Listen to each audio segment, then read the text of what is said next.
හරි ළමයි.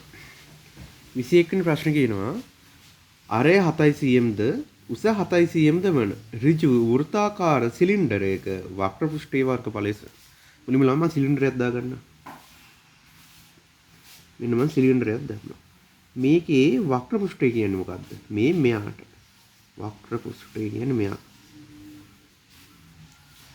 මේ කොටස.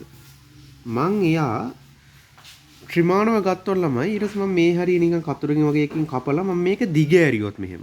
දිග ඇරියොත් හැදෙන්නේ මොකද්ද? ඔයාලට තේරෙන්න ඕනේ ඍජු කෝණාශ්‍රයක් හැදෙනවා. මේ ඍජු කෝණාශ්‍රය ඔතද්දි තමයි මේ සිලින්ඩරය හැදෙන්නේ. හරි. මෙන්න මේ ඍජු කෝණාශ්‍රය දෙන වර්ගඵලය කීයද? ඒක තමයි වක්‍ර පෘෂ්ඨයේ වර්ගඵලය කියන්නේ. මේ උසම තමයි එහෙනම් මේකේ තියෙන උස. හැබැයි මේ තියෙන දිගද ළමයි මේක දිග අන්න නෑ. මේක ඔතලා තියෙන්නේ මොකක් දිගේද?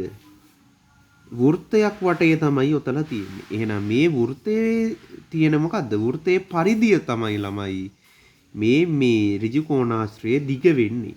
එහෙනම් වෘත්තයක පරිධිය කොහොමද හොයන්නේ? 2πr වලින්. ඒක තේරුම එහෙනම් මේකේ දිග කීයද? 2πr. මේකේ උස කීයද? මං h කියලා ගන්නවා. මේකේ උසම තමයි. පැහැදිලිද? හරි.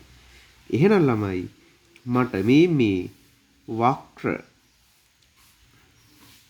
පෘෂ්ඨයේ වර්ගඵලය එනවා ළමයි මොකද්ද? මුලින්ම දිග 2πr ගුණ කිරීම මොකද්ද?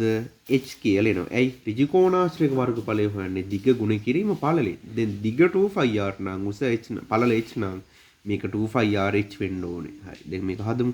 2යි phi කියන්නේ 7න් 22යි. අරය කියන්නේ කීයද? අන්න අරය දීලා තියෙනවා කීයද? 7යි කියලා. අන්න ඊට පස්සේ උසක් දීලා තියෙනවා කීයද? 7යි කියලා. හරි. දැන් හදමු. එනවා මේ 4 මේ 7 කැපෙනවා ළමයි. 22 වරක් 2 කීයද? 44යි. එහෙනම් එනවා 44 වරක් 7 කියලා. නේද? 4ක් 4 28යි. 8 දැම්ම 2ක් ඉතුරුයි. කීයද? 30යි 308ක් කියලා එනවා වක්‍ර පෘෂ්ඨයේ වර්ගඵලය. මම මේක cm එහෙනම් මේක වර්ග සෙන්ටිමීටර කියලා ඉන්න ඕනේ. එහෙනම් මතක තියාගන්න ඕනේ දේ මොකද්ද? වක්‍ර පෘෂ්ඨයේ වර්ගඵලය කොහොමද හොයන්නේ ළමයි? 2πr h වලින්. හරි. මේක ගත්තේ මේ විදිහට. ඕකේ.